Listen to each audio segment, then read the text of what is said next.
Hello दोस्तों, नमस्कार।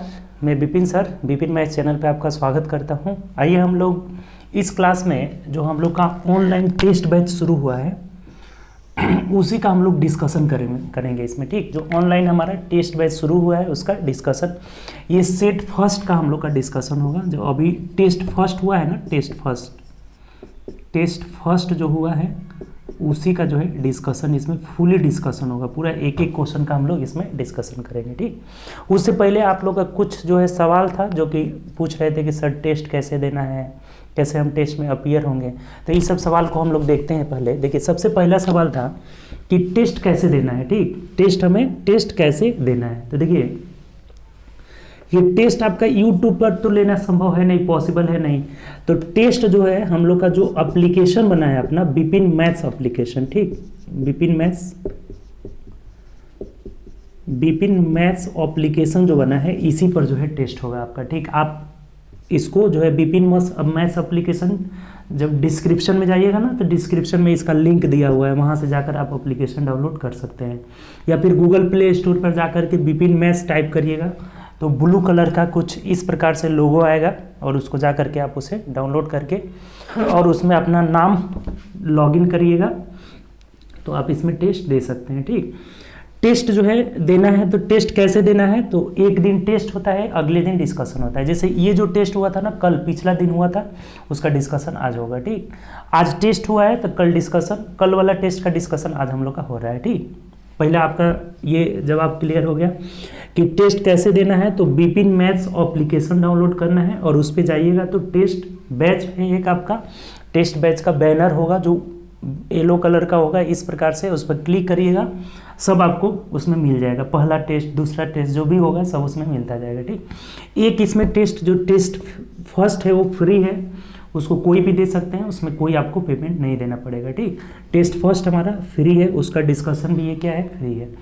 और जो भी टेस्ट देंगे ना उसके जस्ट नीचे उसका डिस्कशन भी दिया रहेगा। टेस्ट दे करके आप उसका डिस्कशन नीचे देख लीजिए। ठीक, ये समस्या खत्म हो गया कि टेस्ट कैसे देना है। ठीक, आराम से आप दे लीजिएगा, एप्लीकेशन डाउनलोड करके उस पर जाके टेस्ट आपको दे देना है। ठीक, दूसरा बात, टेस्ट कब होता है, ये भी चीज़ एक बहुत क्वेश्चन आया हुआ था कि टेस्ट आखिर में कब होता है, उसका टाइमिंग क्या होनी चाहिए। देखिए, इसका टाइम आप अपने अकॉर्डिंग कभी भी जो है एक टाइम फिक्स कर लीजिएगा कि इस समय जो है हमें टेस्ट देना है। आप अपने अकॉर्डिंग जब भी आपको फ्री रहिएगा तब आप जो है इस टेस्ट को दे सकते हैं। सबसे बड़ी फायदा ये है आपका। ठीक, टेस्ट तो इसका मॉर्निंग में ही हम इसका अपलोड कर देंगे। आप दिन भर में या शाम में आपको जब भी समय मिले तो आप टेस्ट दीजिएगा। अब आपका टाइम जो है उसमें लिमिट रहेगा, जितना टाइम लिमिट रहेगा 40 मिनट 45 मिनट, उससे आप 1 सेकेंड भी अधिक नहीं ले सकते हैं, क्योंकि वो ऑटोमेटिक जो है ऑफ हो जाएगा आपका। ठीक, ऑटो ऑफ हो जाएगा। तो इसीलिए जितना भी उसमें समय दिया रहेगा उसी में आप उतने समय में आप उस टेस्ट को दे सकते हैं। ठीक, और टेस्ट का टाइमिंग कोई फिक्स नहीं है, जब मर्जी तब आपको जब भी समय मिले तब जो है आप इस पर टेस्ट दे सकते हैं और उसका डिस्कशन देख सकते हैं। ठीक, तो ये भी समस्या क्लियर हो गया कि टेस्ट हमें कब देना है। जब आपके अकॉर्डिंग जब भी आपको समय मिले तब उसमें जाकर आप टेस्ट दे सकते हैं। तीसरी बात, टेस्ट देने से किस किस एग्जाम में फायदे होंगे। तो देखिए, ये जो टेस्ट का हम लोग का क्वेश्चन रहेगा ना, ये क्वेश्चन ही हम जानबूझ करके ना प्रीवियस ईयर क्वेश्चन डाले हैं, सब इधर उधर का फालतू क्वेश्चन नहीं। जो भी प्रीवियस ईयर क्वेश्चन है, प्रीवियस ईयर एग्जाम, जैसे एनटीपीसी का एग्जाम हुआ है उसका क्वेश्चन रहेगा, ग्रुप डी का एग्जाम हुआ है उसका क्वेश्चन रहेगा, एसएससी के जितने भी एग्जाम है, एलडीसी, सीजीएल, एमटीएस, जीडी, सबका जो है मिक्स क्वेश्चन इसमें रहेगा। कि किसी दिन एलडीसी का एग्जाम रहेगा, टेस्ट रहेगा, किसी दिन आपका सीपीओ का रहेगा, किसी दिन आपका सीजीएल का रह गया, किसी दिन एमटीएस का, इसका एनटीपीसी का हो गया, किसी दिन ग्रुप डी का होगा। तो सब मिक्स अल्टरनेट होता रहेगा इसमें। ठीक, तो ये जब टेस्ट दीजिएगा ना, तो जहाँ जहाँ मैथ पूछता है वहाँ के लिए आपके फायदेमंद होगा। और टेस्ट देने से स्पीड भी आपका बढ़ेगा, एक्यूरेसी में सुधार होगा, कम से कम गलती करिएगा, एक्यूरेसी भी आपका उसमें बढ़ेगा। इसमें ज़्यादा से ज़्यादा आप करेक्ट आंसर करिएगा। और एक और फ़ायदा है ना कि लास्ट में जब आपका सबमिट होगा ना, तो सब चीज़ आपको दिखा देगा, परसेंटाइल कितना सही बनाए थे, कितना गलत बनाए थे, हर चीज़ इसमें दिखा देगा। ठीक, तो ये भी क्लियर हो गया कि टेस्ट देने से कौन कौन से एग्जाम में, एसएससी रेलवे का तो खास करके सब कवर हो जाएगा, स्टेट एसएससी सब टोटल एग्जाम कवर हो जाएगा, जहाँ जहाँ मैथ पूछा जाता है। वैलिडिटी क्या होगा, तो ये जो भी टेस्ट रहेगा ना आपका टेस्ट, इसका 1 ईयर का वैलिडिटी रखा गया है। कितने साल का? 1 साल तक आप जो है टेस्ट कितना हो बार दीजिए, कोई मतलब नहीं है। ऑन अटेम्प्ट टेस्ट दे सकते हैं, उसका क्या मतलब है, 1 से 2 बार दीजिएगा तभी आप उब जाइएगा, ठीक। तो टेस्ट आप 1 ईयर तक इसका सॉल्यूशन आराम से आप देख सकते हैं, टेस्ट कभी भी दे सकते हैं, इसमें कोई इशू नहीं है, ठीक। तो 1 साल तक इसका वैलिडिटी रहेगा। तो ये सारा जो है आपका प्रश्न था, इसको हम लोग एक एक करके समझे। अब हम लोग चलते हैं जो हम लोग का ऑनलाइन टेस्ट फर्स्ट हुआ है उसका डिस्कशन करेंगे, एक एक क्वेश्चन का डिस्कशन करेंगे। टोटल 34 क्वेश्चन था, एनटीपीसी का ही ये सेट था आपका, ठीक। तो चलिए देखते हैं हम लोग आगे इसका क्वेश्चन। एक बात और, इसका जो फी रखा गया है ना पैड क्लास, तो 199 मात्र रखा गया है। 199 में आपका 50 सेट रहेगा आपका, कल भी बताए थे कि जो हमारा सेट कितना रहेगा आपका, तो 50 टेस्ट रहेगा और प्लस 50 इसका डिस्कशन रहेगा। 50 आपका VOD रिकॉर्डेड डिस्कशन मिल जाएगा इसमें, ठीक। तो चलिए आगे देखते हैं हम लोग डिस्कशन। देखिए फर्स्ट नंबर क्वेश्चन कह रहा है हमारा कि यदि 1.25 को सरल भिन्न के रूप में लिखा जाए तो अंश और हर का अंतर क्या होगा। देखिए बहुत आसान है, इसको भिन्न के रूप में लिखिएगा तो 125/100, जितना अंक दशमलव के बाद जितने अंक रहता है उतने वहाँ पे 0 लग जाता है 1 पे, ठीक। अब 25 चौके 100, 25 5 125, यानी 5/4 हमारा भिन्न आया। तो अंश हर का अंतर कितना आ जा रहा है यहाँ से, तो अंतर हमारा 1 आ जा रहा है, यही आंसर हो जाएगा। ऑप्शन से देख लीजिए तो ऑप्शन नंबर ए हो जाएगा। कोई समस्या है इसमें, बहुत आसान सा क्वेश्चन था। चलिए आगे बढ़ते हैं नेक्स्ट क्वेश्चन। देखिए दूसरा क्वेश्चन पढ़िए कि ए किसी काम को 16 दिन में पूरा कर सकता है। ए कितना दिन में? 16 दिन में पूरा कर सकता है। और बी उसी कार्य को ए द्वारा लिए गए समय के 1/4। बी कितना दिन ले रहा है, तो इसका 1/4 यानी 16 का 1/4 कितना हो जाएगा, 4 दिन ले रहा है। 16 का 1/4 मतलब 1/4 यानी कि 4 दिन हो जाएगा, ठीक। तो अब पढ़िए आगे। बी उसी कार्य को ए द्वारा लिए गए समय से 1/4 समय में पूरा कर सकता है। तो एक साथ मिलकर वे एक दिन में उस कार्य का कितना भाग करेंगे। बहुत आसान है, टोटल वर्क हमारा कितना हो जाएगा, तो इसका एलसीएम, कभी भी जो टाइम दिया रहता है उसका एलसीएम टोटल वर्क हो जाता है। तो 16/4 का एलसीएम हमारा 16 हो जाएगा। ये टाइम है। अब क्षमता कैसे निकालते हैं, तो टाइम से भाग दे दीजिए, इसका 1 हो जाएगा, इसका 4 हो जाएगा। तो एक दिन में दोनों मिलकर 5 भाग कार्य कर रहे हैं, तो 5 कार्य करते हैं और भाग पूछा जाएगा तो नीचे टोटल आ जाएगा, अर्थात 5/16 भाग कार्य करेंगे। ऑप्शन से देख लीजिए तो ऑप्शन नंबर हमारा डी हो जाएगा। मतलब कहीं से भी कोई इशू है इसमें, बहुत आसान सा क्वेश्चन है। एक दिन में दोनों मिलकर 5 भाग कार्य कर रहे हैं, कितना में, तो 16 में, तो 5/16 हमारा ऑप्शन नंबर डी हो जाएगा। चलिए आगे बढ़ते हैं नेक्स्ट क्वेश्चन। देखिए नेक्स्ट क्वेश्चन है हमारा 0.064 प्लस 0.027/0। अब देखिए ये बहुत आसान क्वेश्चन है।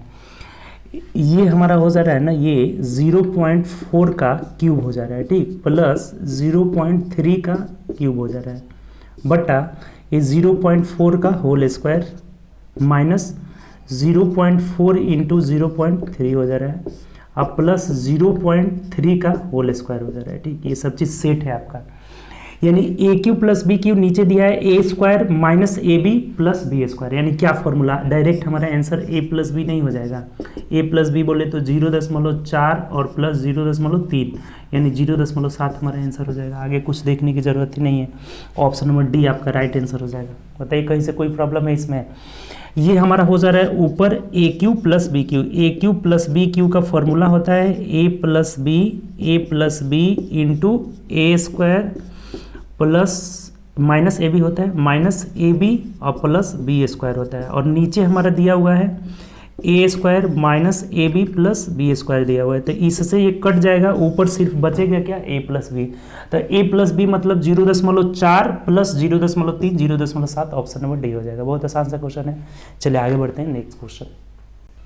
देखिए नेक्स्ट क्वेश्चन 4 नंबर कह रहा है कि 4 अंकों की सबसे बड़ी संख्या निकाले जिसे 6, 12 और 18 से भाग देने पर प्रत्येक दशा में 5 शेष बचे। देखिए इसका क्या करना होगा, सबसे पहले एलसीएम निकालिए। तो एलसीएम कितना हो जाएगा, 2 तिहाई 6 हो गया आपका, 3 चौके 12 यानी 1 2 ले लेंगे तो 12 भी आ जाएगा। 18 के लिए 1 3 लेना होगा ना, 3 तरीके 4 9 36 हो जाएगा, ठीक। कितना आ गया हमारा, 2 दूनी के 4 9 36 हो जाएगा। 3 तरीके 9 चौके 36 आ गया। अब हमें बोला है कि 4 अंकों की सबसे बड़ी संख्या, यानी कि 4 अंकों की सबसे बड़ी संख्या 9999 को सबसे पहले 36 से भाग देंगे तो 36 दूना 72 हो जाएगा। देख लीजिए शेषफल कितना आ जा रहा है, 9 में से 2 गया 7 गया, 9 में से 2 गया 7 और यहाँ कितना बचा, 6 में से यहाँ 9 बचा ना, तो यहाँ भी 9 में से 7 गया 2 हो जाएगा, ठीक। और फिर से ये 9 उतरेगा, फिर कितना मत में जाएगा, तो 3 9 27, 9 मर्थ में जाएंगे तो 9 6 ज़्यादा हो जाएगा, यानी कि 8 ही मर्थ में जाएगा। तो 8 6 48 कर 8 4 और 8 3 24 और 4 28, 8 में भी ज़्यादा हो जा रहा है, यानी 7 ही में जाएगा। तो 7 6 42 कर 2 हासिल 4 हो जाएगा, 7 3 24, 7 3 21 और 4 25 हो जाएगा, यानी कि 9 में से 2 गया 7, 7 में से 5 गया 2 और यहाँ कट गया, फिर 9 उतरेगा। देखिए यानी कि फिर 27 ही एलसीएम शेष हो जाएगा। हमारे रिमाइंडर कितना गया 27, अर्थात जो हमारी संख्या होगी ना, संख्या इज इक्वल टू 9999 में से 27 जब घटाएंगे तो पूर्णतः विभाजित हो जाएगी। हमें बोला है कि 5 शेष बचाना है, यानी 5 इसमें जोड़ दीजिए, यानी कि 27 में से 5 ही घटाएंगे तो कितना होगा, 22 घटा लेना होगा। 9999 में से 22 घटा लेना होगा, यानी कितना हो जाएगा, 9 में से 2 गया 7, 9 में से 2 गया 7 और 99 77 जो हो जाएगा हमारा आंसर हो जाएगा। ऑप्शन से मिला लीजिए, 99 77 ऑप्शन नंबर सी में दिया हुआ है। बात क्लियर हुआ इसमें। जब भी हमें पूछे कि इससे तो सबसे पहले इसका एलसीएम निकाल कर यहाँ रिमाइंडर निकाल लेंगे, भाग देकर बड़ी से बड़ी संख्या, तो 27 आ रहा है। अब इसमें से 27 घटाएंगे तो ये पूरी विभाजित हो जाएगा, तो पूरी विभाजित होने वाला नहीं, हमें 5 शेष बचाना है, तो 5 इसमें क्या करेंगे, जोड़ देंगे, अर्थात हमारी संख्या होगी कितना, 99 77, ऑप्शन नंबर सी हो जाएगा। चलिए आगे बढ़ते हैं। देखिए 5 नंबर क्वेश्चन कर रहे हैं ना कि इसका मान निकालना है, ये तो आसानी है जी, गुणा भाग करना है केवल। 7 3 दूना -6/35 हो जाएगा, माइनस सबसे पहले इसको हम क्रिया करेंगे 1/12 हो जाएगा, और माइनस एक कट नहीं रहा है तो ये 4 3 12/35 हो जाएगा। अब एलसीएम ले लेना है, इसको 7 से गुणा करना है, तो इसको जोड़िए, 35 और 12 का एलसीएम कितना हो जाएगा, 5 × 7 5 7 35 और 12 से गुणा कर लेना है इसको, यानी एलसीएम हमारा हो जाएगा 5 × 7 × 12। पूरा एलसीएम निकालने की ज़रूरत ही नहीं है, 35 हो गया तो 12 बचा, 12 6 72, -72 हो जाएगा, माइनस 12 1 12 कट गया तो 7 5 35 हो जाएगा, और माइनस यहाँ कितना हो जाएगा आपका, सब जगह माइनस ही है, तो 35 से कम 7 5 35, यानी 12 12 है 144 हो जाएगा, और गुणे क्या है 7, तो 7 से ये 7 खत्म हो जाएगा, यानी क्या हो जाएगा हमारा आंसर, सबको जोड़ दीजिए, 5 2 7 4 11 कर 1 हासिल 1 हो जाएगा, 4 3 7 7 14 1 15 कर 5 हासिल 1 हो जाएगा, 1 1 2, यानी -251/60 जो हो जाएगा हमारा आंसर हो जाएगा। ऑप्शन से मिला लीजिए, -251/60 ऑप्शन नंबर सी में दिया है, तो सी इज़ द राइट आंसर। कुछ नहीं है, बस कैलकुलेशन करना है। चलिए आगे बढ़ते हैं नेक्स्ट क्वेश्चन। चलिए नेक्स्ट क्वेश्चन देखते हैं। देखिए ये 6 नंबर क्वेश्चन कह रहा है कि अतुलित के पास 100 सेव है, उसमें से उसने 10% सेव अर्णव को दे दिया, 15% सेव केशव को दे दिया, 2/5 सेव रिंकू को दे दिया, तो वितरण के पास उसे कितना बचा है। देखिए बहुत आसान है, 100 का 10% अर्णव को दे दिया है, अर्णव को यानी कि 10 दे दिया है, 100 का 10% कितना हो गया, 10 ही हो जाएगा। और फिर कह रहा है कि उसको कितना दिया, केशव को दिया है 15%, तो 100 का 15% कितना हो जाएगा, 15 हो जाएगा, यानी कि केशव को 15 दिया, बहुत सिंपल सा चीज़ है। उसके बाद कह रहे हैं कि 2/5 से रिंकू को, यानी कि 100 का 2/5 रिंकू को दे दिया, तो 5 दूना 10, यानी 20 दूना कितना दिया है, 40 दिया है। तो टोटल ये दिया गया, इसका भाग कितना हो गया, तो 40 15 55 और 10 65, यानी 65 तीनों को बांट दिया, तो इसके पास अब कितना बचा हुआ है शेष, तो शेष बचा हुआ भाग 100 में से 65 को घटा दीजिए, यानी कितना जाएगा 35, यही हमारा आंसर हो जाएगा। बहुत आसान क्वेश्चन था। अर्णव को 10% यानी 10, 15 100 का 15% 15 ही हो जाएगा, 100 का 2/5 कितना हो गया, 40, सबसे ज़्यादा किसको दिया, रिंकू को, तो 40 15 55 और 10 65 दे दिया, तो बचा कितना 35। आसान क्वेश्चन है। चलिए आगे बढ़ते हैं नेक्स्ट क्वेश्चन। देखिए ये आसान क्वेश्चन है, कह रहे हैं कि x बराबर y/2, यानी कि यहाँ से x अनुपात y निकालेंगे तो क्या आ जाएगा, 1:2 हो जाएगा, ठीक, आसान है। यहाँ से y अनुपात z निकालिएगा तो 1:6 हो जाएगा, तो हमें पूछा x अनुपात y अनुपात z, ये बहुत आसान है। यहाँ से x अनुपात y, यानी देखिए जब भी x अनुपात y अनुपात z या कुछ भी निकालना हो, जैसे हमें यहाँ पे x अनुपात y 1:2 है, और y अनुपात z कितना है, 1:6, ऐसे लिख देना है। और जो खाली स्थान रहेगा ना, इसके दाहिने वाला से भरना है, यानी कि यहाँ 2 लिखेंगे और यहाँ 1, सीधा गुणा कर लीजिए, 1:2:12 जो हो जाएगा हमारा आंसर हो जाएगा। 1:2:12 हो जाएगा, यानी ऑप्शन नंबर डी हो जाएगा। देखिए कितना आसान क्वेश्चन है, बात आया कि नहीं समझ में।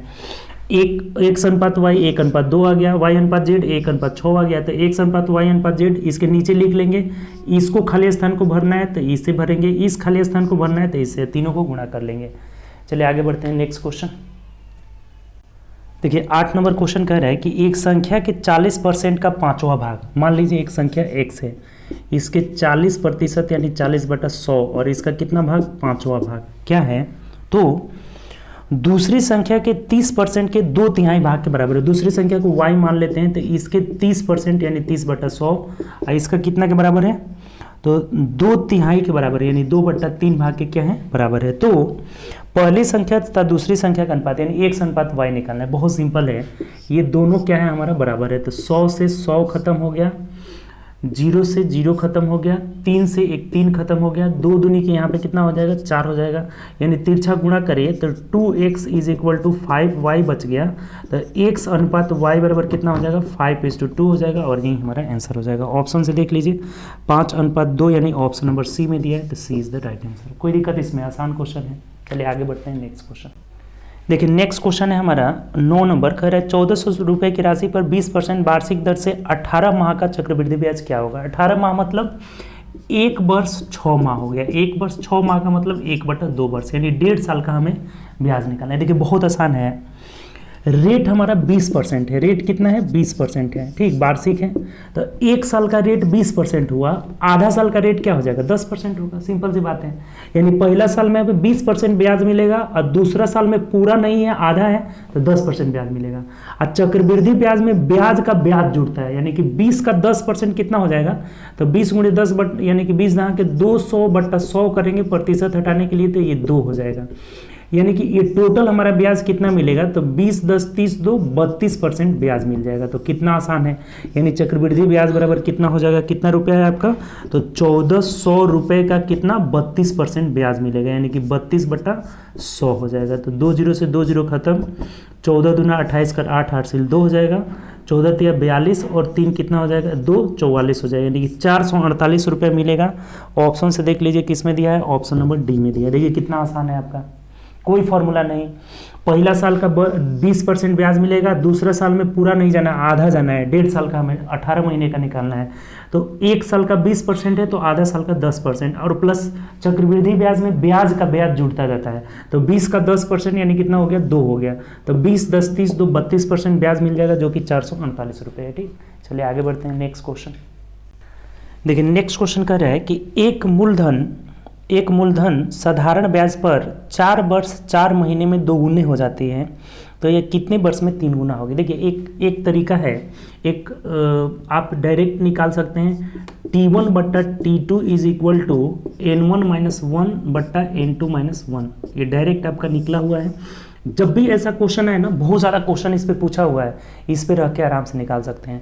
समय जो दिया रहेगा, तो समय का जो अनुपात होता है गुना हो जाएगा। जैसे T1 वर्ष में N1 गुना, T2 वर्ष में N2 गुना, तो T1/T2 = N1 - 1/N2 - 1 हो जाएगा। रख लीजिए इस पे, बहुत सिंपल हो गया। 4 वर्ष 4 माह यानी कि 4/4 हो जाएगा। 4 3 12, इसको वर्ष में बदल लेते हैं, तो 4 3 12 1 13/3 हो जाएगा, ठीक। कितना हो जाएगा, 13/3। तो T1 हमारा कितना है, 13/3 और T2 हमें पता नहीं है, x मान लेते हैं, बराबर। अब देखिए 4 वर्ष 4 महीने में कितनी गुनी हो रही थी, तो 2 गुनी, तो 2 में से 1 गया, 1 हो जाएगा ऊपर, ठीक। और बट्टा यहाँ कितनी गुनी पूछा हुआ है, तो ये कितने वर्ष में 3 गुनी हो जाएगी, तो 3 में से 1 जाएगा, कितना हो जाएगा, 2 हो जाएगा। अब सिंपल सा हो गया, तिरछा गुणा कर लीजिए, x का वैल्यू निकालना है, यानी 3x = 26 हो जाएगा। तो x बराबर कितना हो जाएगा, 26/3, यानी 3 8 24 25 26 2/3, यानी 8.2/3 वर्ष में जो है 3 गुना हो जाएगी। तो ऑप्शन से देख लीजिए, ऑप्शन नंबर बी हो जाएगा, ठीक। बताइए बात समझ में आया। ये वाला तरीका ध्यान रखिएगा, इस पर बहुत क्वेश्चन हमेशा पूछा हुआ है। जब भी SI दिया रहेगा कि अगर T1 वर्ष में N1 गुनी हो रही है और T2 वर्ष में N2 गुनी हो रही है, तो हमारा फॉर्मूला डायरेक्ट निकलता है T1/T2 = N1 - 1/N2 - 1। इस पे रख लिए। T1 दिया हुआ था 13/3, यानी कि 4 वर्ष 4 महीने को बदले तो 13/3 आ रहा है, 13/3। T2 हमें पता नहीं है, x मान लिए, बराबर। ये 2 गुना हो रहा था, तो 2 में से 1 गया, 1। यहाँ 3 गुना होना है, तो 3 में से 1 जाएगा, 2। तिरछा गुना करके निकाल लिए, तो 8.2/3 वर्ष, ऑप्शन नंबर बी हो जाएगा, ठीक। चलिए आगे बढ़ते हैं नेक्स्ट क्वेश्चन। देखिए 11 नंबर क्वेश्चन कह रहा है कि एक व्यक्ति 12 रुपये में 8 आम खरीदा, यानी कि CP बराबर हो गया 12/8। कभी भी रुपया ऊपर वस्तु नीचे, ये बात ध्यान रखिएगा, ठीक। कभी भी रुपया ऊपर वस्तु नीचे। तो क्रय मूल्य हमारा हो गया 12 रुपये में 8 की दर से खरीदा, ठीक, और 10 रुपये में 6 की दर से बेच दिया। इसका जो विक्रय मूल्य दिया है 10/6 दिया हुआ है, ठीक। तो उसका लाभ या हानि पर लाभ प्रतिशत निकालना, देखिए बहुत सिंपल है। क्रय मूल्य विक्रय मूल्य का रेशियो निकाल लेते हैं तिरछा गुणा करके।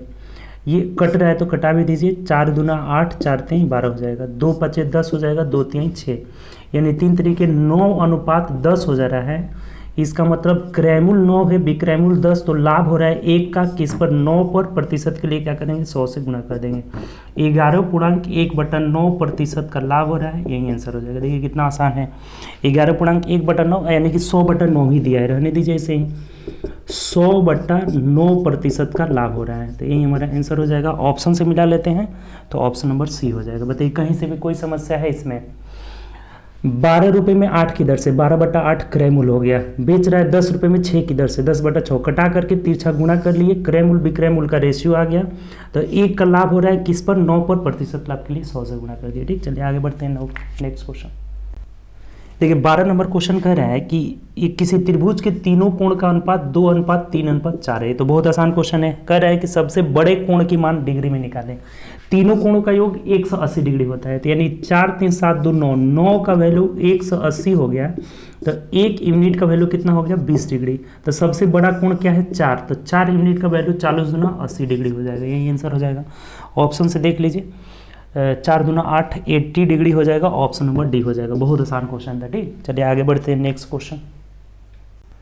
देखिए नेक्स्ट क्वेश्चन हमारा है कि एक आयताकार मैदान की लंबाई और चौड़ाई का अनुपात दिया है 7:6 दिया हुआ है, L/B का रेशियो दिया हुआ है। अब कह रहे हैं कि यदि इसकी चौड़ाई इसकी लंबाई से 35 मीटर कम है तो मैदान का परिमाप निकाले। देखिए यहाँ कितना कम है, तो 1 यूनिट कम है, इस 1 का वैल्यू हमें 35 मीटर दिया हुआ है, तो 1 यूनिट का वैल्यू 35 मीटर, तो 7 यूनिट का वैल्यू यहाँ से क्या हो जाएगा। अच्छा देखिए डायरेक्ट अब निकाल सकते हैं, परिमाप जो हमारा होता है आयत का परिमाप इज इक्वल टू 2 × L+B होता है, फॉर्मूला आपको पता ही होगा। आयत का परिमाप क्या होता है 2 गुणे लंबाई जोड़ चौड़ाई, तो 2 × L+B यानी कि 7 6 कितना हो गया 13, तो 13 दूना 26 हो जाएगा, ठीक। 13 दूना 26 यूनिट का वैल्यू हमें पूछ रहा है। 1 यूनिट का वैल्यू दिया हुआ है 35 और 26 यूनिट का, इसका जो पेरीमीटर हमारा आया इस रेशियो के हिसाब से तो 26 आ गया, यानी कि 26 गुणे 35 कर दीजिए, यही आपका आंसर हो जाएगा। तो गुणा कर लीजिए, 26 गुणे 35 कर लीजिए। ऑप्शन में देखिए 1 0 होगा तो उसी को कर लेंगे, बहुत सारे जीरो हैं, 6 5 30 कर 0, यानी 30 से अगर गुणा करेंगे 26 तिहाई तो 36 18 और 2 3 6 780 और प्लस 36 18 हो जाएगा, यानी 180, तो कितना हो जाएगा 0 8 8 16 7 1 8 960 हो जाएगा। ऑप्शन से देख लीजिए 960, गुणा गलत हुआ है, एक बार कर लीजिए गुणा, 26 में 35 से गुणा करना है, 6 5 30 कर 0 3, 5 दूना 10 3 13 हो जाएगा, 36 18 कर 8 8 से 1 हो जाएगा, 3 दूना 6 1 7, यानी 0 8 3 11 कर 1 7 1 910 आ जा रहा है, कितना आ जा रहा है 910 मीटर हो जाएगा, जो कि ऑप्शन से देख लीजिए किस में है, तो ऑप्शन नंबर डी में दिया हुआ है।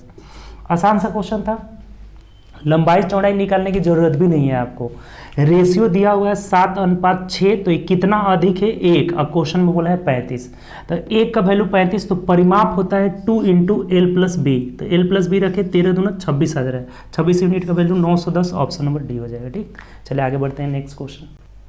देखिए नेक्स्ट क्वेश्चन कह रहा है कि जब पानी को बर्फ में बदला जाता है तो इसके आयतन 10% बढ़ जाता है, यानी कि अगर वॉल्यूम पहले अगर 100 था तो अब बढ़ करके कितना हो गया 110 हो गया। अब कह रहा है कि यदि बर्फ को फिर पानी में बदला जाए तो इसके आयतन में कितने % की कमी होगी। देखिए आसान सा क्वेश्चन है, 10 बढ़ा हुआ है, तो जब इसको जब ये बोला हुआ है कि जब किसी पानी को बर्फ में, ये पानी को जब हम बर्फ में बदले हैं बर्फ में, तो इसका आयतन बढ़ गया 10%। अब बर्फ को पानी में बदलेंगे तो ये घटेगा, तो कितना घटेगा तो 10 घटेगा, और जब भी घटेगा तो किस में, बड़े वाले मान में, तो बड़े वाले मान को नीचे रखना होगा, प्रतिशत के लिए 100। आसान सा क्वेश्चन है, 0 से 0 कट गया, यानी कि 100/11 हो जाएगा। ऑप्शन से देखिए ऐसा ही दिया है क्या, 100/11 ही दिया हुआ है, ऑप्शन नंबर डी में दिया हुआ है। बताइए कोई समस्या है इसमें, कितना आसान सा क्वेश्चन है। जब ये पानी से बर्फ बन रहा है तो 10% बढ़ रहा है, तो जब बर्फ से पानी बढ़ेगा तो 10 घटेगा, और किस पर, तो 110 पे, प्रतिशत के लिए 100, यानी 100/11 हो जाएगा, ऑप्शन नंबर डी हो जाएगा, ठीक। चलिए आगे बढ़ते हैं नेक्स्ट क्वेश्चन। चलिए नेक्स्ट क्वेश्चन हमारा कह रहा है कि 30 दिन वाले एक महीने के लिए दुकानदार द्वारा अर्जित माध्य दैनिक लाभ यानी औसत की ही बात कर रहा है। माध्य दैनिक लाभ कितना है? 450 है। यदि पहले 20 दिनों के लिए माध्य लाभ 300 है तो अंतिम देखिए 30 टोटल दिन है, इसको कैसे तोड़ना है? तो 20 प्लस 10, क्योंकि प्रथम 20 और अंतिम 10 की बात किया हुआ है। इसका जो माध्य हमें दिया हुआ है कितना दिया हुआ है आपका? तो 450 दिया हुआ है, ठीक, टोटल का। अब 20 का प्रथम 20 का कितना दिया हुआ है? 300 दिया हुआ है, और अंतिम 10 का पता नहीं है, x मान लेंगे। देखिए कितना आसान हो गया। अब ये दोनों ओर 0 0 है तो ये कॉमन लेकर कटा भी सकते हैं, छोटा हो जाएगा। तो ये कितना हो जाएगा हमारा? गुणा कर लीजिए, 0 5 15 5 हासिल 1 4 12 1 13 1350, ये इधर आएगा तो माइनस हो जाएगा, 600 इज इक्वल टू एक्स हो जाएगा, यानी x इज इक्वल टू कितना हो जाएगा हमारा? तो 750 हो जाएगा। 0 5 यहाँ 750 रुपये था। ऑप्शन से देख लीजिए 750 ऑप्शन नंबर डी में दिया है, तो D is the right answer. देखिए कितना आसान सा क्वेश्चन है।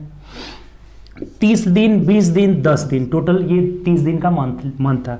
तो इसका एवरेज या फिर माध्य 450 दिया था, इसका माध्य 300 दिया था, इसका माध्य पता नहीं था, तो x मान लिए।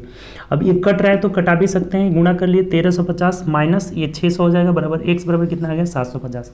ऑप्शन नंबर डी हो जाएगा, ठीक। चलिए आगे बढ़ते हैं नेक्स्ट क्वेश्चन। चलिए नेक्स्ट क्वेश्चन हमारा कह रहा है कि x/2 x/3 x/4 तथा x/6 का माध्य 6 है तो x का मान।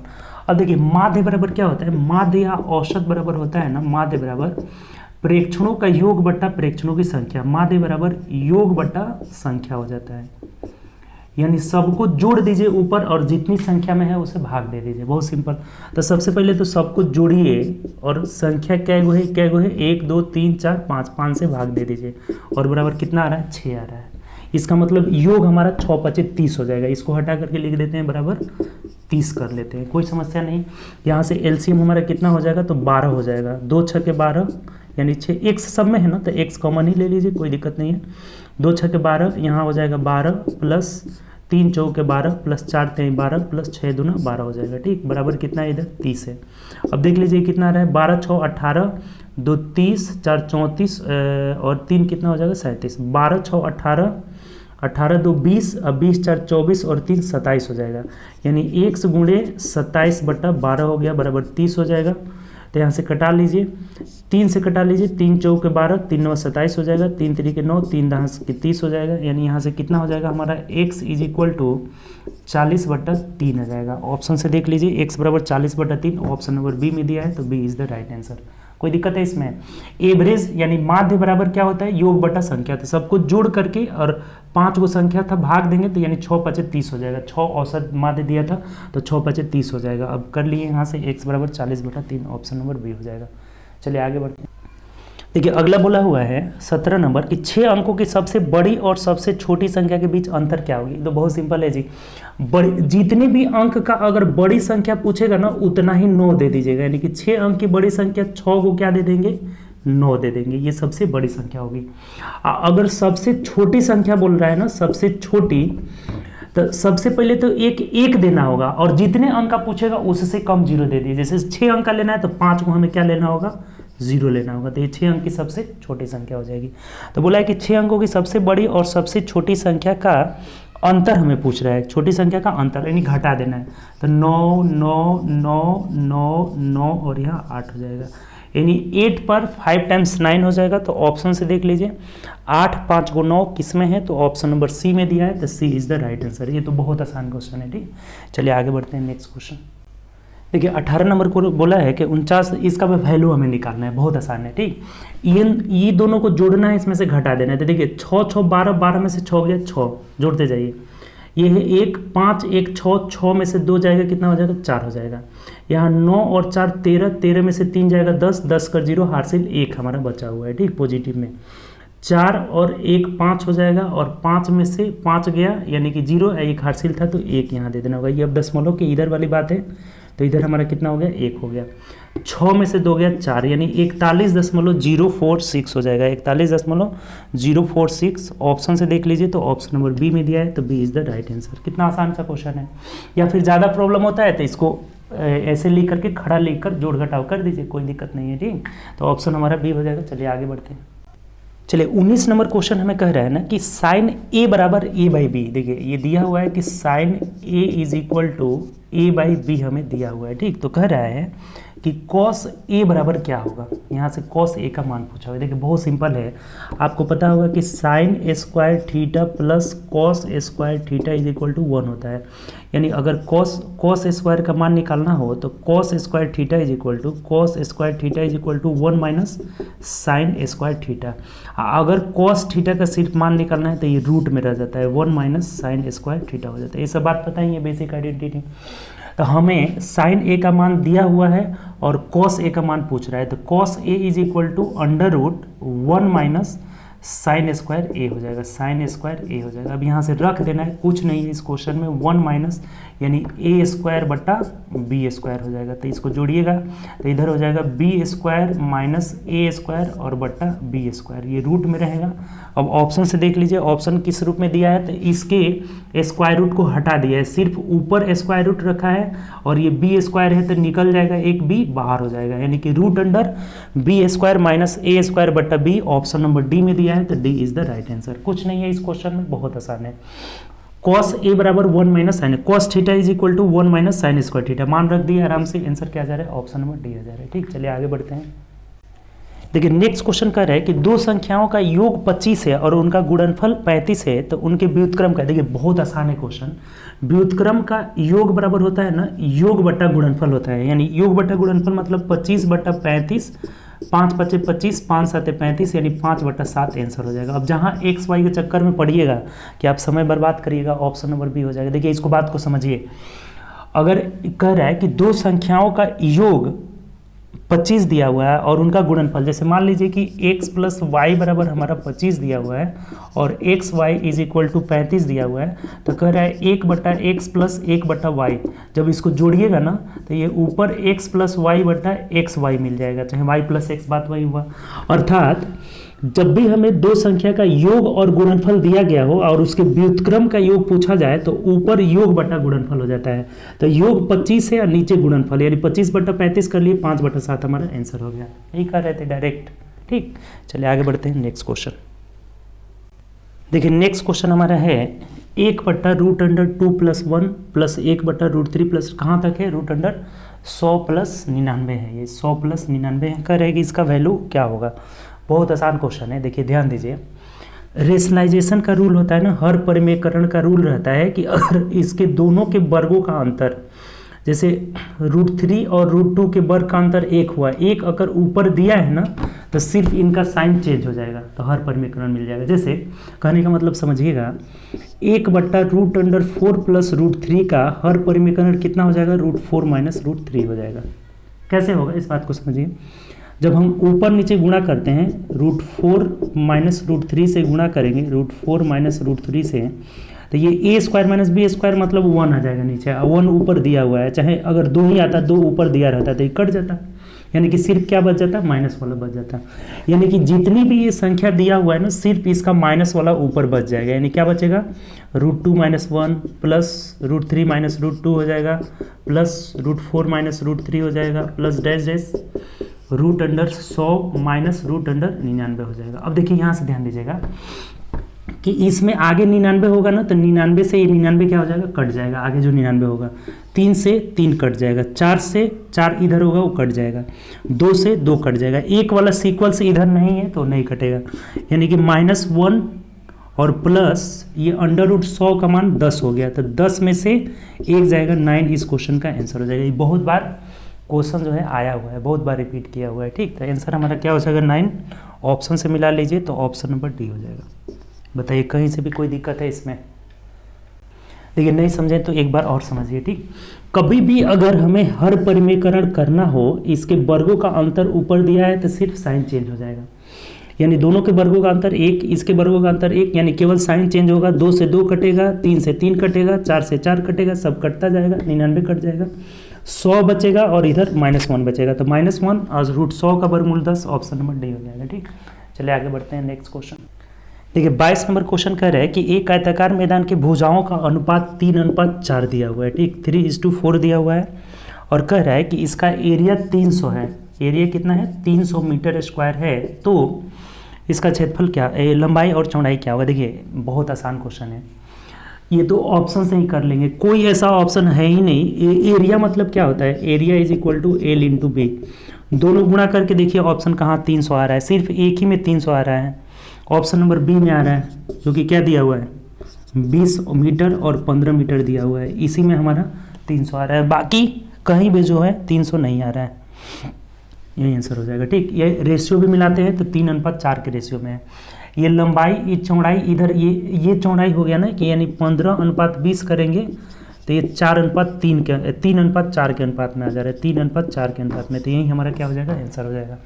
और बाकी कोई ऑप्शन है ही नहीं जिससे एरिया क्या हो हमारा 300 हो, सिर्फ ऑप्शन नंबर बी, तो बी आंसर हो जाएगा। ऐसे भी एग्जाम में सब कर देखते चलना है, आसानी से आप टाइम आपको किल नहीं करना है, टाइम बचाना है अपना। ठीक, चलिए आगे बढ़ते हैं नेक्स्ट क्वेश्चन। देखिए नेक्स्ट हमें कह रहा है कि tan alpha is equal to 1/x है, तो sin alpha plus cos alpha का मान निकालना है। तो बहुत आसान है जी, tan थीटा बराबर हो जाता है p/b हो जाता है, तो h बराबर हो जाएगा √1 + x² हो जाएगा। तो मान रख दीजिए sin थीटा बराबर p/h यानी 1/, अच्छा दोनों का इसका वैल्यू होता है, चलिए एक बार लिख ही देते हैं, sin थीटा बराबर p/h यानी 1/√1 + x² हो जाएगा, प्लस cos थीटा बराबर b/h यानी x/√1 + x² हो जाएगा। तो एलसीएम दोनों का सेम है 1 + x², तो ये हो जाएगा हमारा 1 + x हो जाएगा, यही आंसर हो जाएगा 1 + x/√1 + x², option number B हो जाएगा। तो B is the right answer. कोई दिक्कत है इसमें, tan थीटा बराबर p/b, एच का मान निकाल के इसमें रख दिए, p/h b/h दोनों को जोड़ दिए, कितना आ जा रहा है 1 + x/√1 + x², option number B हो जाएगा। ठीक, चलिए आगे बढ़ते हैं नेक्स्ट क्वेश्चन। देखिए 24 नंबर क्वेश्चन कह रहा है कि एक आयत की लंबाई चौड़ाई से 1 सेंटीमीटर अधिक है, लंबाई जो है चौड़ाई से क्या है 1 सेंटीमीटर अधिक है, यानी ये x है तो ये x + 1 है। ठीक, ऐसे हम लोग कर लिए। अब कह रहे हैं कि इसका परिमाप 14 है, तो परिमाप बराबर अभी आया हुआ था, परिमाप is equal to 2 × l + b, यानी दोनों जोड़ेंगे तो कितना हो जाएगा 2x + 1, और ये कितना है आपका परिमाप, तो यहाँ से हमें 14 दिया हुआ है, परिमाप 14। तो अब यहाँ से बताइए 2 × 7 = 14, 7 कट गया, यानी 2x इज इक्वल टू, ये 1 घटेगा तो इधर 6 आ जाएगा, यानी x का मान कितना आ गया 3, x बराबर जब 3 आ गया तो चौड़ाई हमारा 3 हो गया और लंबाई कितना हो गया 4 हो गया, एक अधिक हो जाएगा। तो पूछा क्या है आपसे, तो कह रहा है कि क्षेत्रफल क्या होगा, तो क्षेत्रफल l × b हो जाता है, यानी 4×3 = 12 सेंटीमीटर हो जाएगा, यही आंसर हो जाएगा 12 सेंटीमीटर², ऑप्शन से देख लीजिए, ऑप्शन नंबर डी हो जाएगा। बहुत आसान सा क्वेश्चन था। ठीक, चलिए आगे बढ़ते हैं नेक्स्ट क्वेश्चन। देखिए नेक्स्ट क्वेश्चन हमारा 25 नंबर क्या कर रहा है, देखिए कि एक आयताकार मैदान की 30 फीट की एक भुजा को छोड़कर उसको 3 तरफ से बाड़ लगाना है, यानी घेरा लगाना है। यदि मैदान का क्षेत्रफल 690 स्क्वायर फीट है तो कितने फीट बाड़ की आवश्यकता होगी, घेरा की आवश्यकता होगी। देखिए ये आसानी सा क्वेश्चन है, इसका एक जो है भुजा हमें दिया हुआ है, अब वो लंबाई है कि चौड़ाई है ये पता नहीं है, हमें दिया हुआ है कि एक भुजा 30 फीट है, 30 कैसे पता चला कि चौड़ाई है, तो जो इसका जो एरिया दिया हुआ है ना, एरिया वो कितना दिया है हमारा 690 दिया हुआ है, और एरिया बराबर l × b, यानी एक भुजा अगर 30 दिया हुआ है तो 30 से इसको भाग देंगे तो लंबाई यहाँ से निकल जाएगा, 0 से 0 हो जाएगा, और 3 दूना 6, 3 3 9, यानी कि ये लंबाई नहीं चौड़ाई, हमारा चौड़ाई 23 हो गया और लंबाई कितना हो गया 30 हो गया। ये बात समझ में आ गया। इसको जब एरिया जो होता है, एरिया 690 है हमारा, तो 690 बराबर लंबाई गुणे चौड़ाई, तो एक भुजा हमें दिया हुआ है तो इससे भाग दे रहे हैं तो ये 23 आ जा रहा है, 0 और 23 = 69, अर्थात लंबाई हमारा 30 दिया हुआ था और चौड़ाई पता नहीं था, चौड़ाई कितना हो गया 23 हो गया। ठीक, और उसे कोई मतलब नहीं है, कोई लंबाई रहे कोई चौड़ाई रहे, उससे कोई मतलब नहीं है। हमें बोला क्या है, देखिए तो हमें कह रहा है कि एक 30 मीटर भुजा को छोड़ करके, इसको छोड़ करके, ठीक मान लीजिए इसको छोड़ दीजिए और 3 तरफ से ऐसे घेरा लगाना है, ये 3 तरफ से घेरा लगाना है, एक 30 मीटर भुजा को छोड़ करके और 3 तरफ से घेरा लगाना है, तो घेरा की लंबाई पूछ रहा है, यानी बाड़ की लंबाई कितना हो जाएगा, बहुत आसान है, ये 23 है ये 23 है, यानी 23 दूना 46 और प्लस 30 वाला एक ही लेना है तो 30 जोड़ दीजिए, यानी 6 और 4 3 7 76 फीट जो हमारा हो जाएगा घेरा का लंबाई हो जाएगा। ऑप्शन से देखिए, ऑप्शन नंबर बी हो जाएगा। ये बढ़िया क्वेश्चन है आपका। ठीक, एक बार और समझ लीजिए, एरिया हमें 690 दिया हुआ है, तो एक भुजा से भाग दिए तो दूसरा भुजा निकल गया कितना 23, तो एक 23 हो गया, 23 और ये 30 हो गया, ठीक। और एक 30 मीटर वाला भुजा छोड़ देना है। क्वेश्चन में बोला हुआ है कि 30 फीट वाले भुजा इसको छोड़ देना है, इधर घेरा नहीं लगाना है, 3 साइड से घेरा लगा देना है। तो 23 46 और 30 कितना हो जाएगा 76, ऑप्शन नंबर बी हो जाएगा। अच्छा क्वेश्चन है, ठीक। चलिए आगे बढ़ते हैं नेक्स्ट क्वेश्चन। देखिए नेक्स्ट क्वेश्चन हमारा कह रहा है कि लखनऊ शताब्दी एक्सप्रेस दिल्ली से 1:30 अपराह्न 1:30 PM, अपराह्न मतलब PM में चलती है और निकलती है और 10:30 बजे अपराह्न लखनऊ पहुंच जाती है। देखिए दिल्ली से चली है और लखनऊ पहुंच जाती है कितना 10:30 PM में ही पहुंच जाती है। तो कितना समय ली, तो एक के बाद 2 3 4 5 10 घंटा ली ये समय, ठीक। 1 बजे 1:30 में निकली, 10:30 में पहुंच गई, यानी कितना घंटा समय ली, 10 घंटा समय ले लिया आपका, ठीक। तो अब कह रहा है कि यदि रेलगाड़ी की चाल 900 है, रेलगाड़ी 1 मिनट रुक जाइए, 1:30 में चली थी ना, तो 2 3 4 5 6 7 8 9 10, यानी 9 ही घंटा लेनी है। सॉरी यहाँ पे कितना घंटा लिया अपना, 9 घंटा ही ली समय, ठीक। 10 घंटा नहीं लिया। एक तो हो गया ना, 2 3 4 5, यानी 9 घंटा समय लिया। और कितना चाल से गई है 90। ये तो आसान है जी, चाल बराबर दूरी बराबर क्या होता है, पूछ रहा है कि दिल्ली से लखनऊ की दूरी बताए क्या हो जाएगा। तो दूरी बराबर चाल, किस चाल से जा रही है, 90 की चाल से जा रही है और कितने घंटे में, 9 घंटे में। तो 9 9 81, यानी 810 किलोमीटर जो हो जाएगा दिल्ली से और लखनऊ की दूरी हो जाएगा। ऑप्शन से देख लीजिए, ऑप्शन नंबर डी हो जाएगा। बहुत आसान सा क्वेश्चन है। 1 PM में चली थी, 10 PM में पहुंची, यानी कि 9 घंटा का टोटल समय लिया और किस चाल से जा रही है 90। तो 9 9 81, ऑप्शन नंबर डी हो जाएगा, ठीक। चलिए आगे बढ़ते हैं। चलिए अगला बोला हुआ है 27 नंबर की एक मोटर कार अपनी यात्रा की पहली आधी दूरी 30 की चाल से, जैसे 2 दूरी जा रहा है, दोनों डिस्टेंस सेम है, ये 30 मीटर पर सेकेंड 30 किलोमीटर पर आवर की चाल से जाता है और ये डिस्टेंस किसने चाल की चाल से जाता है, तो 50 किलोमीटर पर आवर की चाल से जाता है। तो बोला है हमें कि उसका औसत चाल निकालें। देखिए कितना आसान है, अगर दोनों डिस्टेंस सेम है या फिर x की चाल से जा रहा है y की चाल से आ रहा है, तो आपको एवरेज स्पीड क्या बताए थे, 2xy बट्टा x प्लस वाई होता है। इसको एकदम रट जाइएगा, ठीक। कभी भी कोई x की चाल से जाए y की चाल से आए या फिर दो समान दूरी को x y की चाल से जा रहा हो, तो एवरेज स्पीड क्या होगा, 2xy बट्टा x प्लस वाई। यानी यहाँ से हमारा इसका एवरेज स्पीड हो जाएगा 2 गुणे x का मान 30 है, y का मान 50 है और बट्टा x प्लस वाई मतलब 80 हो जाएगा। 0 से 0 खत्म, 2 चौके 8 हो जाएगा, यानी कितना हो गया आपका, अब नहीं कटेगा। तो 150 बट्टा कट जाएगा ना, ये 2 दूनी के 4, 2 से 15 हो जाएगा। तो 15 × 5 = 75 बट्टा 2 का मतलब 37.5 किलोमीटर पर आवर ही जो हो जाएगा इसका एवरेज स्पीड हो जाएगा। ऑप्शन से देख लीजिए 37.5, ऑप्शन नंबर बी में दिया है। कितना आसान सा क्वेश्चन है, ये याद रखिएगा। कभी भी सेम डिस्टेंस को कवर करे या फिर x की चाल से जाए y की चाल से आए, 2xy बट्टा x प्लस वाई हो जाएगा, ठीक। चलिए आगे बढ़ते हैं नेक्स्ट क्वेश्चन।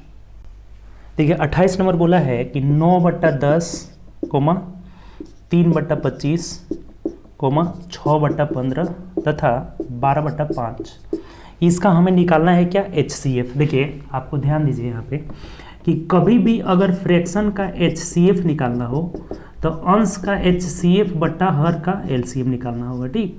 अगर LCM निकालना हो, LCM, तो अंश का LCM बट्टा हर का क्या निकालना होगा, HCF निकालना होगा। ये बात ध्यान रखिएगा। फ्रैक्शन में जो चीज़ निकालना है वो ऊपर वाला उसका उल्टा नीचे वाला निकाल लेना है। तो हमें इसका क्या निकालना है, HCF। तो HCF निकालना है तो अंश का HCF, अंश का HCF मतलब देखिए कौन सी बड़ी से बड़ी संख्या है जिससे ये सब कट जा रहा है। तो 3 है आपका, 3 से ये भी कट रहा है, ये भी कट रहा है, ये भी कट रहा है, ये भी कट रहा है, इसका LCM लेना है। तो 2 × 5 = 10 हो जाएगा और 25 के लिए 5 × 5 = 25, 5 × 3 = 15 हो जाएगा, 5 तो ले लिए, यानी कि 3/5 × 5 = 25, 2 × 50 = कितना हो जाएगा, 50 × 150। अच्छा है, 3 से 3 कटा ही दीजिए, चलिए आसान हो जाएगा। 1/25, 2 × 50 हो जाएगा, यानी कितना हो जाएगा, 1/50। ऑप्शन से मिला लीजिए, तो ऑप्शन नंबर सी में दिया हुआ। देखिए कितना आसान है आपका। ये दोनों बातें ध्यान रखिएगा। LCM निकालना है, HCF निकालना हो तो HCF बट्टा LCM, LCM निकालना हो तो LCM बट्टा HCF। इसका HCF निकालना था तो अंश का HCF 3, हर का LCM 2 × 5, इसको तोड़े तो 5 × 5 = 25 हो जाएगा, इसको तोड़े तो 5 × 3 = 15, 3 लेना होगा, 5 तो इसमें है, यानी 3 से 3 खत्म, 1/50। चलिए आगे बढ़ते हैं नेक्स्ट क्वेश्चन।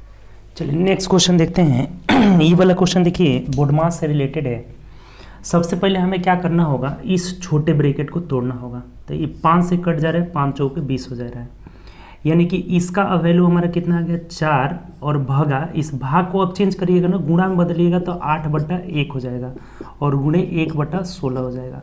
तो ये 8 दूना 16, 2 दूनी के 4 हो जाएगा। यानी यहाँ तक हमारा, देखिए इसको हटा देते हैं, यहाँ से यहाँ तक की क्रिया हम लोग किए, कितना आया 2 आया। तो 2 - 8 का पहले अब क्रिया करना होगा, क्योंकि ये क्या है हमारा ब्रैकेट में है। तो ये माइनस का 6 आ जाएगा और गुणा करना है किससे, 2 से करना है। यानी कि यहाँ तक आपका आ गया कितना आपका, तो -12 आ गया। ठीक, अब माइनस माइनस से प्लस हो जाएगा, यानी पूरा लिख देते हैं। तो 25 + 20 + ये 12 हो जाएगा। ठीक, तो यानी कितना हो जाएगा, 5 2 7 और 2 2 4 1 5, यानी 57 जो हो जाएगा हमारा आंसर हो जाएगा। ऑप्शन से मिला लीजिए किस ऑप्शन में दिया है।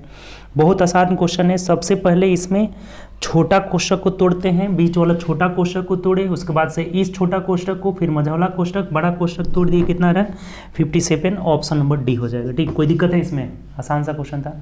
चलिए आगे बढ़ते हैं नेक्स्ट क्वेश्चन।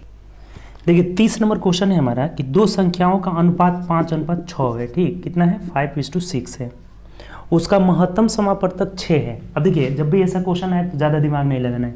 इन दोनों का HCF कितना हो गया, तो HCF 1 हो जाएगा। 5 6 का HCF 1, तो 1 यूनिट का वैल्यू कितना दिया हुआ हमारा 6 दिया हुआ है। तो कह रहा है कि उनका LCM, अब इनका LCM बताइए, LCM क्या होगा, तो LCM 6 × 5 = 30 हो जाएगा।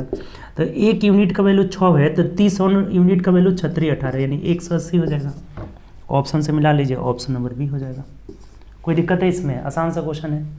इन दोनों का HCF हमारा कितना हो गया 1 हो, तो 1 यूनिट का वैल्यू 6 दिया है, तो LCM दोनों का 30 हो गया, 30 यूनिट का वैल्यू 180। ऑप्शन नंबर बी हो जाएगा। कोई दिक्कत ही नहीं इसमें। चलिए आगे बढ़ते हैं नेक्स्ट क्वेश्चन। चलिए नेक्स्ट क्वेश्चन हम लोग देखते हैं। अब देखिए 31 32 33 34 जो इस पे क्वेश्चन है सब हमारा पाई चार्ट से रिलेटेड है। पाई चार्ट देखिए बिल्कुल आसान है। कह रहा है यहाँ पे कि नीचे दिए गए पाई चार्ट पर व्यवसाय से जुड़े हुए विभिन्न खर्चों को दर्शाया गया है, तो पाई चार्ट का अध्ययन करें और उस पर आधारित क्वेश्चन का उत्तर। देखिए मुद्रण का व्यय 30%, परिवहन 2%, कागज 18%, विविध ये सब दिया हुआ है। ठीक, अब क्वेश्चन करिए डायरेक्ट। देखिए 31 नंबर क्वेश्चन क्या कर रहा है, यदि लेखक रॉयल्टी की राशि 24,000 है। अब देखिए लेखक की रॉयल्टी कितनी है 24%, यानी कि 24% का वैल्यू अगर 24,000 है, तो हमें क्या पूछा हुआ है कि कागज़ पर आने वाली खर्च 18% का 18,000 हो गई। तो पेन भी नहीं लगाना है, आसानी से क्वेश्चन हो जाएगा। अगर 24% का वैल्यू 24,000 है तो 18% का वैल्यू 18,000, यानी ऑप्शन नंबर क्या हो जाएगा सी हो जाएगा। बहुत आसान क्वेश्चन है। ठीक, चलिए आगे बढ़ते हैं नेक्स्ट क्वेश्चन। देखिए नेक्स्ट क्वेश्चन कह रहा है कि यदि मुद्रण शुल्क की राशि 30,000 रुपया, मुद्रण वाला देखिए मुद्रण 30% यानी 30% का वैल्यू 30,000 है, तो पुस्तक को प्रकाशित करने में आने वाली कुल व्यय यानी कि 100% का वैल्यू पूछ रहा है। देखिए 30% का वैल्यू अगर 30,000 रुपये है, 30,000 रुपये है, 3 जीरो लगाना है, तो 100% का वैल्यू 100 पर 3 जीरो लगा लिए, यानी कितना हो गया 1 लाख रुपया हो जाएगा। यही आंसर हो जाएगा। ऑप्शन से देख लीजिए 1 लाख ऑप्शन नंबर ए में दिया है, तो A is the right answer. बहुत आसान सा क्वेश्चन है। मुद्रण 30% का वैल्यू 30,000 दिया है, तो 100% का वैल्यू 100 पर 3 जीरो लगा लेंगे, यानी कि 1 लाख रुपया। ऑप्शन नंबर ए हो जाएगा। ठीक, चलिए आगे बढ़ते हैं नेक्स्ट क्वेश्चन। देखिए अगला जो क्वेश्चन बोल रहा है 33 नंबर कि यदि पुस्तक के प्रकाशन में आने वाला कुल व्यय 2.5 लाख है, यानी 100% का वैल्यू, पुस्तक के प्रकाशन मतलब 100% का वैल्यू कितना है 2.5 लाख रुपया दिया हुआ है हमें। ठीक, 2.5 लाख रुपये दिया हुआ है। तो अब पूछा हुआ है कि मुद्रण शुल्क और लेखन की रॉयल्टी की कुल राशि कितनी होगी। मुद्रण शुल्क 30 है और लेखन की रॉयल्टी 24 है, तो 24 30 54% का वैल्यू हमें पूछ रहा है। तो 100% का वैल्यू 2.5 लाख है हमारा, 2,50,000 है, तो 1% का वैल्यू 2 जीरो कटा दीजिए और 54% का वैल्यू क्या हो जाएगा, तो 54 गुणे 2500 रुपये हो जाएगा। तो देख लीजिए अब गुणा कर लीजिए, 0 0 25 चौके 100 कर 0 हासिल 10 हो जाएगा, 25 5 125 और 10 135 हो जाएगा, यानी 1,35,000 रुपया हो जाएगा। दोनों ये दोनों मिल करके कितना हो जाएगा 1,35,000 हो जाएगा, यानी कि ऑप्शन नंबर क्या हो जाएगा हमारा डी हो जाएगा। बहुत आसान सा क्वेश्चन है। प्रकाशन मतलब टोटल 100% का वैल्यू कितना हो गया 2.5 लाख हो गया, तो ये दोनों मिल करके यानी 30 और 24 54 मिल करके कितने हो जा रहा है 1,35,000। ऑप्शन नंबर डी हो जाएगा। चलिए आगे बढ़ते हैं नेक्स्ट क्वेश्चन। देखिए 34 नंबर क्वेश्चन कह रहा है कि विविध प्रकारों मिसलेनियस के लिए निर्मित वृत्तखंड का केंद्रीय कोण कितना होगा। यानी जो ये विविध वाला है ना हमारा, विविध वाला यानी ये इसका केंद्रीय कोण पूछ रहा है कि ये कोण कितने का बनेगा। बहुत आसान है, टोटल 100% है तो 100% का वैल्यू 360 डिग्री का कोण बनता है। टोटल कितने डिग्री का? 360 डिग्री का। तो 4% का हमें मान पूछा जा रहा है। तो कितना आसान है, 360/100 गुणे 4 हो जाएगा। कटा दीजिए, 0 से 0 कट गया, ये कटाएंगे तो 2, चाहे रहने दीजिए मत कटाइए, गुणा कर लीजिए डायरेक्ट, 36 चौके 144 हो गया, और यहाँ पॉइंट लगा देंगे, यानी कितना हो जाएगा? 14.4 डिग्री हो जाएगा। यही आंसर हो जाएगा। ऑप्शन से देख लीजिए 14.4 डिग्री किस ऑप्शन में दिया हुआ है? तो हम लोग का ऑप्शन नंबर डी में दिया है, तो D is the right answer. बताइए कहीं से भी इसमें कोई दिक्कत है आपका? बहुत आसान था ये सेट। ऐसे सेट में आपका 25 प्लस तो हर हाल में आना चाहिए, और 30 सिलेक्शन लेने के लिए 30 प्लस लाना होगा। ठीक, बहुत आसान सा सेट था ये हमारा। पाई चार्ट तो समझिए कि आपका कहाँ से स्टार्ट था? आपका 31 से, तो 31, 32, 33, 34, चारों का चारों बिल्कुल आसान था आपका। ठीक, तो चलिए हम लोग, ये पहला टेस्ट था, पहला टेस्ट दिए थे, ये एनटीपीसी का ओरिजिनल सेट था। देखिए जो भी ये हम टेस्ट लेंगे ना, आपका सब प्रीवियस ईयर ही रहेगा। प्रीवियस ईयर रहेगा तो आपको पता भी चलेगा कि किस टाइप का क्वेश्चन पूछा जा रहा है। तो ये एनटीपीसी का हमारा सेट था, ये एनटीपीसी का सेट था, एनटीपीसी में पूछा हुआ सेट है। ठीक, तो चलिए अगले सेट में हम लोग मिलेंगे। नेक्स्ट सेट जो है दूसरा सेट, अगर आप टेस्ट लगातार देना चाहते हैं तो टेस्ट आप शामिल हो जाइए। इसका जो भी हमारा आपको बताया ना कि डिस्क्रिप्शन में जा करके वहाँ से आप विपिन मैथ्स चैनल डाउनलोड करके आप उसमें शामिल हो सकते हैं। ठीक, तो चलिए नेक्स्ट टेस्ट में मिलेंगे, अगले टेस्ट में जो कल टेस्ट होगा, परसों उसका डिस्कशन होगा। ठीक, तो ओके, बाय, टेक केयर।